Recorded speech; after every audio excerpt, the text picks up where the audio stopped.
প্রকৃতি আমাকে খুব করে টানে, তাই সুযোগ পেলেই বেরিয়ে পড়ি প্রকৃতির টানে। প্রকৃতি আমাকে হাসায়, প্রকৃতি আমাকে কাঁদায়, প্রকৃতি আমাকে ভাঙে গড়ে, প্রকৃতি আমাকে নতুন করে বাঁচাতে শেখায়।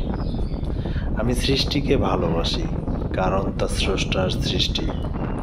আমি প্রকৃতির মাঝে হারাই, কারণ তা স্রষ্টার দৃষ্টি। যেদিক থেকে প্রকৃতির সান্নিধ্যে আসতে শুরু করলাম, যেদিন থেকে প্রকৃতির সান্নিধ্যে আসতে শুরু করলাম, সেদিন থেকেই নিজেকে জানতে শুরু করলাম। প্রকৃতির এই অপরূপ সৌন্দর্যের মাঝে হারিয়ে যেতে চাই। জীবনকে প্রকৃতির রং, রূপ ও গন্ধে মাতিয়ে নিতে চাই। প্রকৃতির দিকে শুধু অবাক বিস্ময়ে চেয়ে থাকতে আনন্দ। কেননা প্রকৃতি তার বিশেষ এক রূপ নিয়ে ব্যস্ত। যখন অন্তরে আপন মানুষ কষ্টের অনল জ্বালায়, তখন দুদণ্ড শান্তির খোঁজে প্রকৃতির মাঝে হারাই। প্রকৃতির মাঝে হারিয়ে যেতে চাই, আবার নতুন করে নিজেকে ফিরে পাওয়ার জন্য।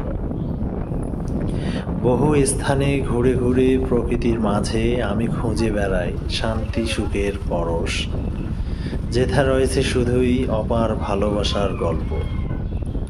প্রকৃতি এমন একটা জিনিস যা প্রত্যেকটা মানুষের মনকে নতুনত্ব দেয়, একটা নতুন ভালো লাগা সৃষ্টি করে। প্রকৃতির সৌন্দর্যের মাঝে আজই হারিয়ে যেতে চাই, হতে চাই সুবিশাল আকাশের মতো বিস্তৃত। প্রকৃতির সাথেই বারে বারে মিশতে ইচ্ছে করে, তাই মাঝে মাঝে হারাই দূর দিগন্তে। প্রকৃতি আমাকে শিখিয়েছে সুন্দর হতে, আমার চারপাশে যা কিছু আছে সব কিছুকে সুন্দর করে দেখতে। এই জীবনে প্রকৃতি নিঃস্বার্থ, নইলে মানুষ তার স্বার্থের জন্য আপন মানুষকেও ছাড়ে না। প্রকৃতির এই নির্মল সৌন্দর্যের অনুভূতি আমাকে শুধু হাতছানি দেয়, মন চলে যায় দিগন্ত ছোঁয়া আকাশ পানে। আমারও হারিয়ে যেতে ইচ্ছে করে প্রকৃতির এই সৌন্দর্যের মাঝে, হতে চাই নির্ভেজাল প্রকৃতি প্রেমী। প্রকৃতির সৌন্দর্যে মনের মাধুর্য সৃষ্টি করে। মাঝে মাঝে মন চায় প্রকৃতির সৌন্দর্যের মাঝে নিজেকে হারিয়ে দিতে। ভালো লাগে সবুজ ঘাস, ভালো লাগে সবুজ ধান ক্ষেত। প্রকৃতি আমাকে টানে প্রতিনিয়ত, প্রকৃতি ডাকে আমায় দুর্বার আহ্বানে।